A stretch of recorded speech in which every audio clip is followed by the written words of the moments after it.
Hi everyone, this is Sunera from Itsy Bitsy and I'm here to show you how you can make this lovely ribbon topiary for decking up your dinner table. I recently saw this at a party of a friend and it looks so cute I had to try it. Isn't it adorable? Now to get started you're going to need a ball made of thermocol or styrofoam and some pins, some ribbon, and that's pretty much it. Now to do it, to cover the ball with the ribbon, you need to just curl it into a little circle, pierce a pin through and place it on your thermocol ball. It's pretty straightforward. You want the ribbons to be about 3.5 inches long and I'm using 1 inch thick ribbons. Anything broader than that, as in if it's a thicker ribbon, then it really doesn't form into a ball nicely, so you want to get the right size. Now the way I'm going to be arranging these little ribbon swirls on the ball is to put one at the center and then make all the other circles or all the other swirls surround it in alternating colors. This way you will make sure that it's following a kind of a random yet organized pattern. Now as you can see there's a lot to cover, so I'm speeding up this video so we can get through it quickly. It's really the same thing, one ribbon swirl in the center, alternating colors of ribbon swirls surrounding it, and once that's done you do another row around that, and so on and so forth until your ribbon ball is slowly getting covered with swirls. It's pretty straightforward, a circle, a pin, and moving on, covering the entire ball. It actually takes about 15 minutes or maybe 20 minutes to complete one, so I'm really condensing it into a 6.5 minute video, but it doesn't take that much longer to do.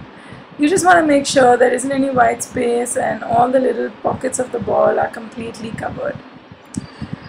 So here I'm almost done with half the ball. I'm gonna fast forward to a later stage where I've got now about a third of the ball to go. Again, I'm following the same principle, just covering. I could also say that I'm doing perpendicular and then vertical and perpendicular and then vertical. That way it's really random as well as organized. And now I'm left with the final last piece, another 2 or 3 swirls to go, and I'm done. It's forming a nice ball shape, circular, round. That's really of paramount importance because it doesn't look good unless it's a nice ball. Okay, I'm going to set it aside for a while and work on the sticks. Now you can use craft sticks for this, but at the moment I'm using skewers. They are very thin, so I need about 4 of them to make a nice broad trunk for the topiary.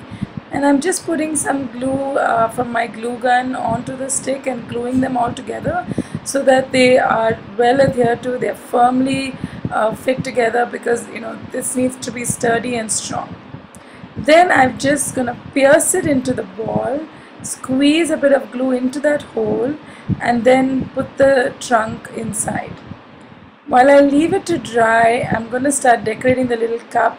You can use any cup or pot or whatever. I've got these disposables left over from a birthday party, so I'm covering it with some of this gold ribbon.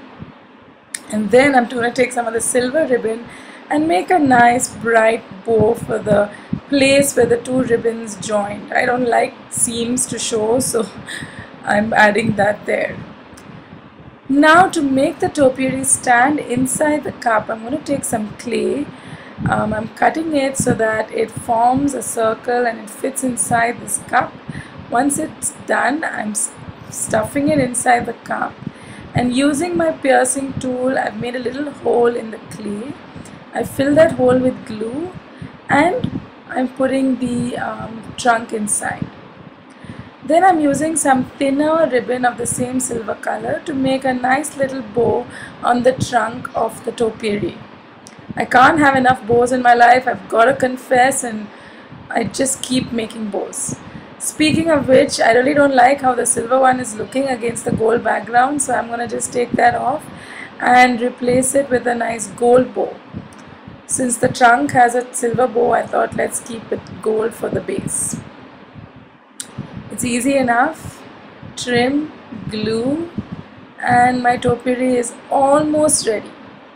As a final touch, all I got to do is now add some natural elements to the top so that it doesn't look so unnatural. If you're wondering how the clay suddenly turned yellow, it's actually the second topiary that I made. I've used yellow clay for this, and I've taken some of the itsy bitsy hay.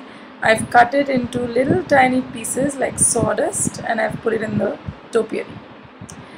And that pretty much brings me to the end of this tutorial. Here's the topiary on my table. I've dressed up my table and added these as centerpieces. I just totally love it to bits. I think it looks really cute. I think it adds such a pretty girly flair to the whole table. I love it. So that brings me to the end of this tutorial. I really hope you found it useful, and stay tuned to many more tutorials from all of us here at Itsy Bitsy.